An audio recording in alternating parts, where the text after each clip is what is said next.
Good morning সবাইকে। সকাল সকাল শুরু করলাম ভিডিওটা কালুকে আর ভলুকে দিয়ে।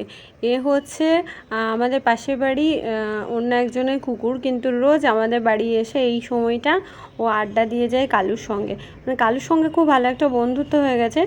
শুধু বন্ধুত্ব না, ওর সঙ্গে এত ঝামেলা করে, আর সেই ঝামেলাটা কিন্তু কালু রীতিমতো সহ্য করে।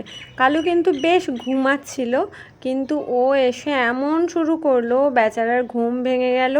এবং শুধু ঘুম ভাঙালো তা না, ঘুম ভাঙানোর পরেও কিন্তু ওকে এদিক সেদিক কামড়ে টামড়ে কিছুতেই একটুখানি শুতে দেবে না।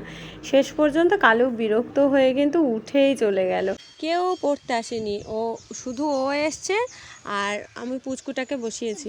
আর সেই জন্য দেখো ওদের পড়াশোনার একদম মন নেই। কেউ পড়তে আসেনি, পড়তে ভাল লাগে নাকি? তাই একটু কাজ দিয়েছি, সেই কাজটা করতে কি কষ্ট হচ্ছে।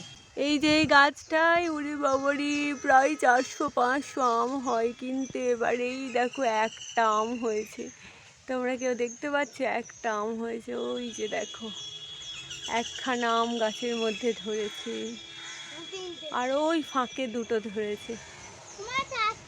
চারটে? আচ্ছা, সব মিলিয়ে 4খানা আম ধরেছে গাছে। কি কষ্ট, সব থেকে কষ্ট এই যে এদের টুকটাক করে বেশ আম পাড়তে পারে, কিন্তু এবারে একটা আমও পাড়তে পারছে না। কি কষ্ট। নাও লিখে নাও তাড়াতাড়ি। তার লিখেছো?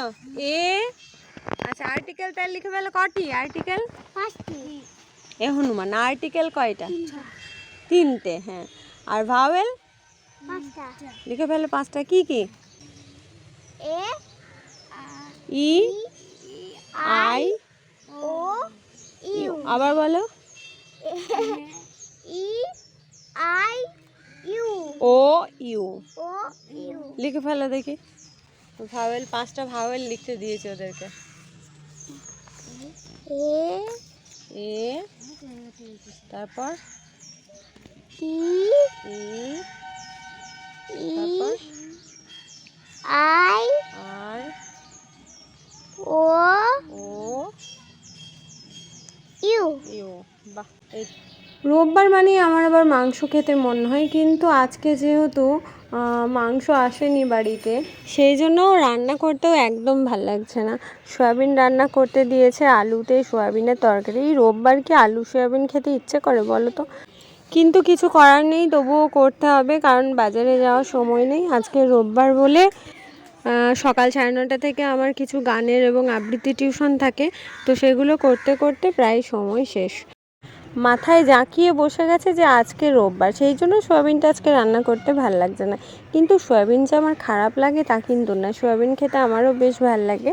শুধু আমার না, ছেলেমেয়েরাও সয়াবিন খেতে বেশ ভালোবাসে। তো চলো সয়াবিন রান্না করব, কিন্তু তার আগে এই যে আমার বাগান থেকে একটু ধনেপাতা আর একটু কাঁচা লঙ্কা প্রয়োজন, কারণ ঘরের মধ্যে দেখলাম কাঁচা লঙ্কা নেই। তো চলো একটু ধনেপাতার কাঁচা লঙ্কা টুকুস টুকুস করে তুলে নিই, তারপরে এটাকে কুচো কুচো করে তরকারিতে দিয়ে দিলেই না একদম হেভি টেস্ট হয়ে যাবে। লঙ্কা খুব একটা ধরেনি, 2-1টা কুচু কুচু লঙ্কা ধরেছে, তো সেইগুলোই যেটা ছিল সেটাই তুলে নিলাম। সঙ্গে একটু টমেটো দিয়ে দিলাম, টমেটো, কাঁচা লঙ্কা, ধনেপাতা, এটাই আজকে তরকারির মশলা। আর কোনো রকম মশলা কিন্তু দিচ্ছি না, একেবারে মশলা ছাড়া একটা তরকারি। আর সেটা গরম ভাতে খেতে কেন খারাপ লাগবে বলো দেখি? সবসময় কি মাংস খাওয়া ভালো? তো আমি তো একদম পছন্দ করি না। জল ঢেলে দিলাম তরকারিতে, সিদ্ধ হলেই হলো। এটা হচ্ছে আমাদের কালুর মেয়ে, কালু যে দেখালাম তোমাদেরকে, সেই কালুর মেয়ে। এর গায়ে না, সারা গায়ে দেখলাম কী সব বেরিয়েছে, আর সারাক্ষণ চুলকাচ্ছে। তো আমি যেহেতু অ্যানিমেলদের নিয়ে একটু কাজকর্ম করি, তো সেই কারণে আমার কাছে টুকটাক যা ওষুধ থাকে, তো সেই ওষুধের মধ্যে একটা ওষুধ ওর গায়ে একটুখানি স্প্রে করে দিলাম। কিন্তু জানি না এটা ঠিক হবে কি না। ও কিন্তু খুব কষ্ট পাচ্ছে, কারণ সারা গায়ে বেরিয়েছে, শুধু তা না পুরো ঘা হয়ে গেছে। এবার একদম কনকনে ঠান্ডায় এদের জন্ম হওয়ার জন্য বেড়ে ওঠাটা খুব মুশকিল হয়। অনেক বাচ্চাই সেই জন্য মারা যায়, আর 2-1জন বেঁচে যায়, কিন্তু জানি না কতটা সুস্থ হতে পারবে। সবাই একটু প্রে করো যেন তাড়াতাড়ি সুস্থ হয়ে যায়।